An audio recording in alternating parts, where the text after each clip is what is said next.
आज एक सूत्र या वर्ष हमने लिया है गोरख के सूत्रों से, गोरख की वाणी से। इनको गोरख्स रूल भी कहते हैं, गोरख नियम। तो ऐसे बहुत सारी बातें गोरखनाथ जी ने बोली हैं जिसमें वो कुछ गाइड करते हैं, निर्देश देते हैं, तो उनको गोरख नियम बोलते हैं, गोरख्स रूल। तो आज जो मैंने लिया है बड़ा खूबसूरत सा सूत्र है। गोरख कहते हैं, सहज मिले सो दूध बराबर, मांग लिया सो पानी, खींच लिया सो रक्त बराबर, कहे गोरख पानी। तो जैसा सूत्र कहता है कि सहज मिले सो दूध बराबर, मांग लिया सो पानी, खींच लिया सो रक्त बराबर। तो गोरखनाथ जी ऐसे ही बड़े सरल शब्दों में बहुत सारी बातें कहते हैं। यूं तो गोरखनाथ जी का लिटरेचर बहुत बड़ा है और भारतीय दर्शन में और भारतीय अध्यात्म में उनका एक बहुत ही अहम स्थान है। और लोगों को गाइड करने में मैं समझता हूँ इतनी मेहनत भगवान बुद्ध के बाद अगर किसी गुरु ने करी तो वो गोरख थे।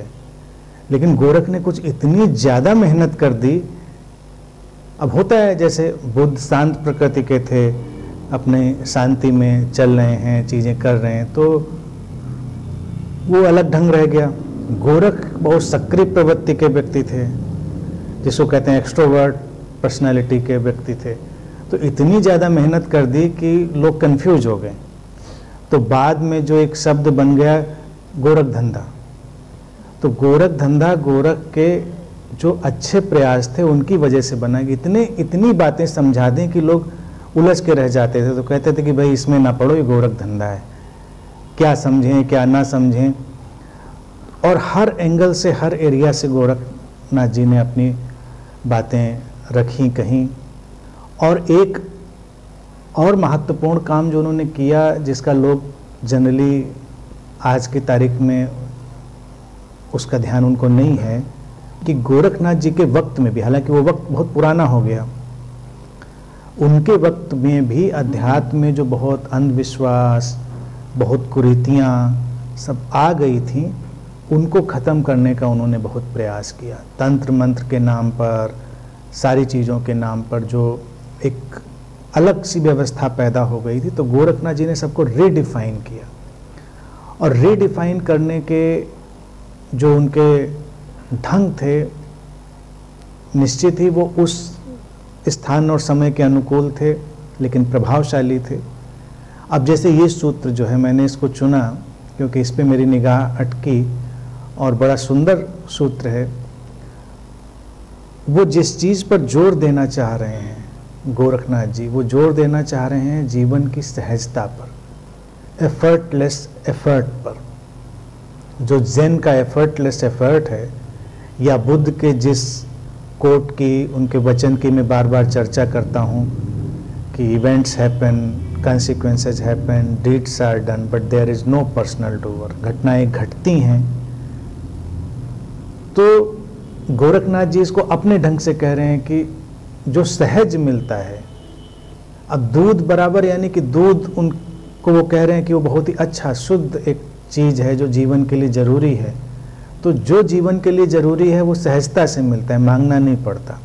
बच्चा पैदा हुआ तो वो कोई डिमांड नहीं करता।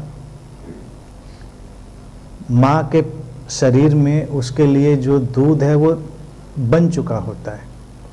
ये प्रकृति का अपना ढंग है काम करने का, क्योंकि प्रकृति ने जिसको जीवन दिया है उसको जिंदा रखने में भी उसकी रुचि है। तो अगर वहाँ से भी हम देखें कि बच्चे को कोई ऑर्डर प्लेस नहीं करना है, अस्तित्व ने पूरी तैयारी कर दी, सहज है। मतलब जीवन का विकास और जीवन की सुरक्षा भी सहजता में घटती है। तो गोरख कहते हैं इसलिए बहुत बेचैन होने की ज़रूरत नहीं होती, बहुत परेशान होने की ज़रूरत नहीं है। और फिर कहते हैं मांग लिया सो पानी। अब थोड़ा नीचे आते चली जाएंगी चीज़ें, कि अगर हमने मांगने की कोशिश करी तो दूध जो है वो पानी के बराबर हो जाता है, दूध नहीं रह जाता। अभी तो दूध में पानी मिलाएं तो मिलावट है, लेकिन मिलावट वाला भी दूध दूध ही कहलाता है। लेकिन गोरख कहते हैं मांग के अगर दूध भी मिला तो वो पानी के बराबर है। अब उसका मूल्य कम होता जाएगा, क्योंकि अस्तित्व के सहयोग को अब हम कम देख पाएंगे और हम उलझते चले जाएंगे। अस्तित्व के सहयोग को देख लेना एक बहुत बड़ी अवेकनिंग होती है। तो वो कहते हैं कि अब एफर्ट में जब जाएगा व्यक्ति, यानी कि वो अपना, उसको लगेगा कि नहीं मुझे प्रोटेक्ट होने के लिए कुछ करना है, सहजता से हटेगा, तो दूध यानी कि जीवन की जो अच्छी बात है, गुणवत्ता है, क्वालिटी है, वो पानी में कन्वर्ट होने लगेगी।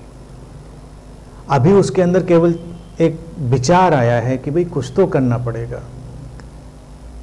अभी बात को समझेंगे, क्योंकि लोगों को लगता है कि करना तो पड़ता ही है, लेकिन करना भी कई बार सहजता का ही हिस्सा होता है। तमाम क्रियाएं, कर्म सहजता से हमारे भीतर से घटते हैं।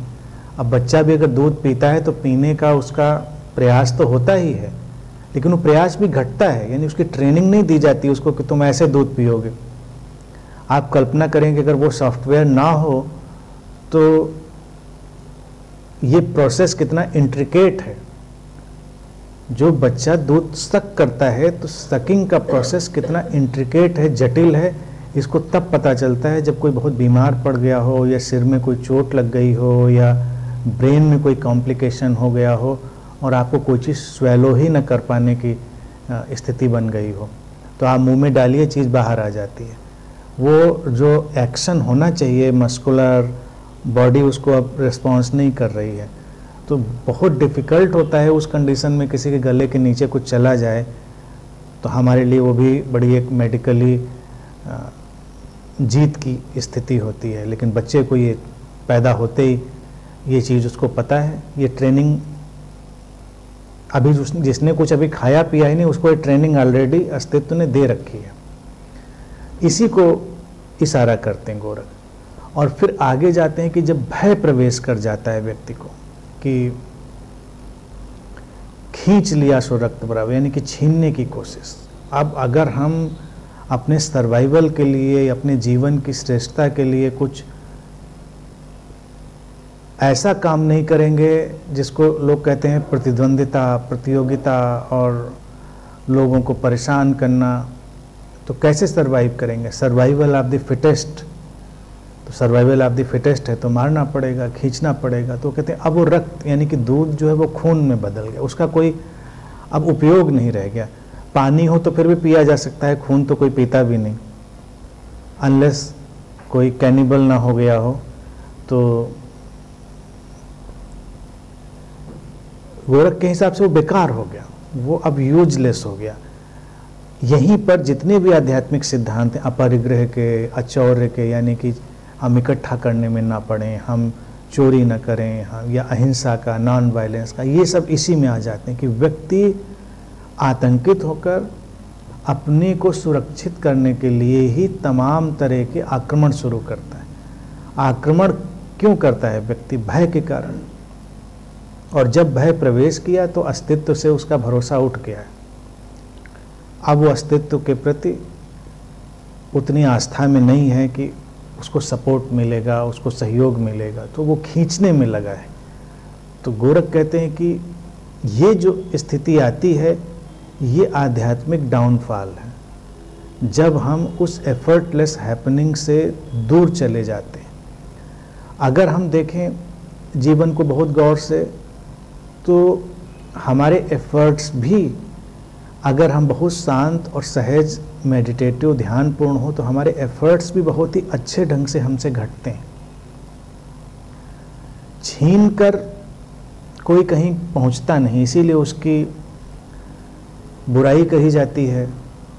उसका कोई नैतिक मूल्य हो ना हो, समाज उसको तय करता है, समाज के उसके अपनी अड़चन है। लेकिन छीनने का अभिप्राय ये भी है कि जैसे ध्यान में भी आप जा रहे हैं और ध्यान में भी किसी को लगे कि हम बहुत कोशिश करेंगे ध्यान को घटाने की, तो वो भी छीनने जैसी कोशिश हो गई कि ध्यान में भी हम कोई बहुत ज़्यादा ऐसी खींचातानी कर रहे हैं।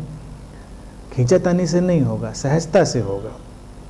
वही वो कहते हैं सहज मिले सो दूध बराबर, हम सहज रहें। जब एफर्ट घटे तो ध्यान में जाएं, एफर्ट ना घटे तो आप 10 घंटे ध्यान में बैठें तब भी कुछ नहीं होगा।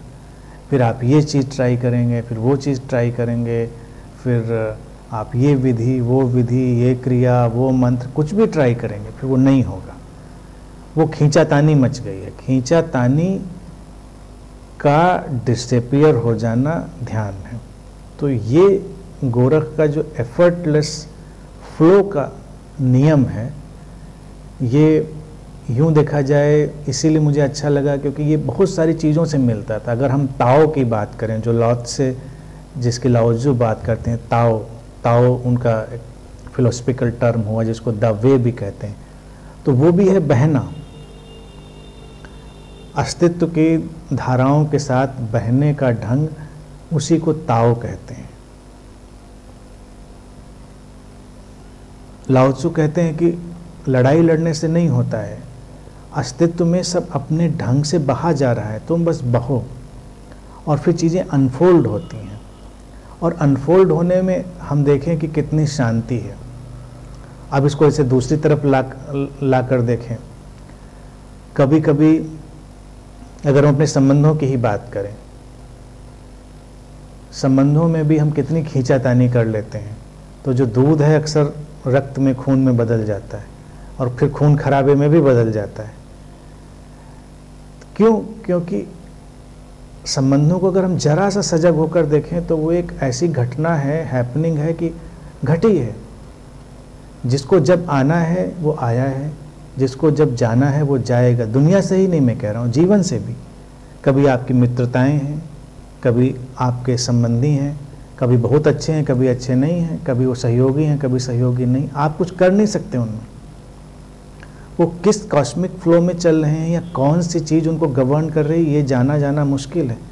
आप किसी को बहुत रोकने की कोशिश करें, अगर वो जाना तय कर चुका है तो वो जाएगा, या जाना तय हो गया है उसका तो वो जाएगा। तो क्यों खींचातानी करें हम, उसको दूध को रक्त में क्यों बदलें। और किसी को आना है तो आप कितना भी क्या तैयारी करेंगे, आना है तो आना है किसी को। तो संबंधों में भी जो ये सब चीज़ें हैं, इनको भी अगर हम गौर से देखें तो हम कितनी सहजता का उसमें उपयोग करते हैं और कितनी खींचातानी का। सहजता तो हमारे अंदर एक अलग किस्म की अवेकनिंग भी देती है। खींचातानी में देखिए बहुत झगड़े झंझट खड़े हो जाते हैं, सहजता में सब बहुत सहजता से चल रहा है। मिलना जुलना, बात करना और जितनी भी अच्छी चीज़ें हैं वो सब उनकी फ्लावरिंग हो रही होती है। तो ये केवल एग्जिस्टेंशियल अलाइनमेंट की बात है। बस इसमें जो ट्रिकी पार्ट है, जो हमेशा जब मैं इस बात को करता हूँ तो लोग जिसमें उलझते हैं, तो लोगों को लगता है कि तो हमको क्या कुछ करना नहीं है सहजता का मतलब। मैं उसको जो हाईलाइट करता हूँ वो बहुत इम्पॉर्टेंट और सटल है, उसको समझें। करना भी घटता है, करने की खींचातानी से करना नहीं घटता। कभी आप सोचें कि हम करेंगे, आप नहीं करते क्योंकि आपसे वो करने की हैपनिंग नहीं आती। अभी जैसे आज ही देखिए, हम लोग साल के पहले दिन बैठे हैं, अब पुराना एक रिचुअल लोगों का चल चुका है लंबे वक्त से। सब लोग सोचते हैं अब भाई इस साल से हम ये करेंगे, ये नहीं करेंगे, ये करेंगे, ये नहीं करेंगे। 2 हफ्ते बीतते बीतते सारे रेजोल्यूशन धराशायी हो जाते हैं, पता नहीं चलता। कोई हेल्थ फ्रीक है तो अब हम हेल्थ को, कोई रिलीजियस फ्रीक है तो अब ऐसा करेंगे, कोई जो भी जिस चीज़ में बहुत क्रेजी होता है उसके बड़े सब मॉडल तैयार करता है और फिर सब मॉडल धराशायी हो जाते हैं, अपने ही ढंग से चलता है। तो एक्शन जो है, हमेशा ध्यान रखना चाहिए कि पार्ट ऑफ लाइफ है।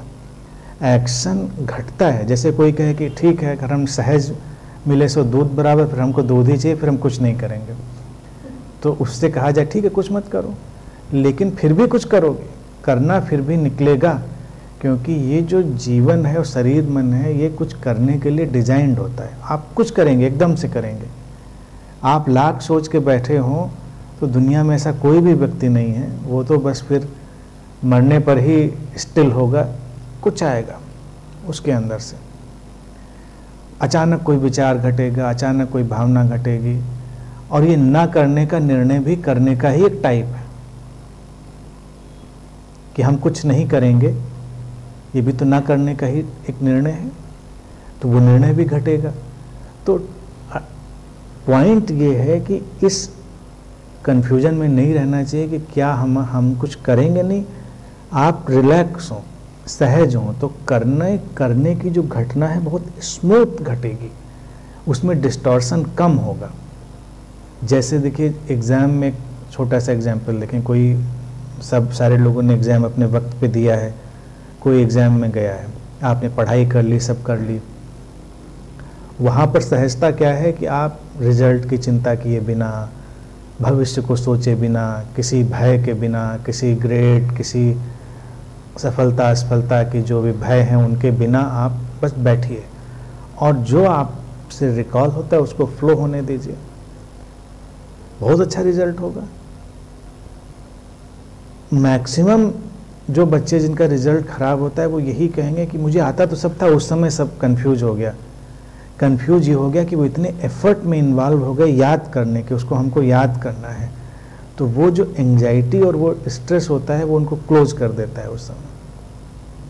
तो जो हो सकता था एफर्ट बेहतर, वो भी नहीं होता, वो हैपनिंग जो हो सकती थी। सहजता में क्या होता है, सहजता में जो एफर्ट्स होते हैं वो बहुत ही प्रिसाइज, बहुत ही स्पष्ट होते हैं। उसमें फिर जो रिजल्ट अगर हम देखें तो वो ज़्यादा बेहतर हो जाता है। इसीलिए सहजता एक मेडिटेटिव स्टेट है और एफर्ट जो है उसकी आउटकम है,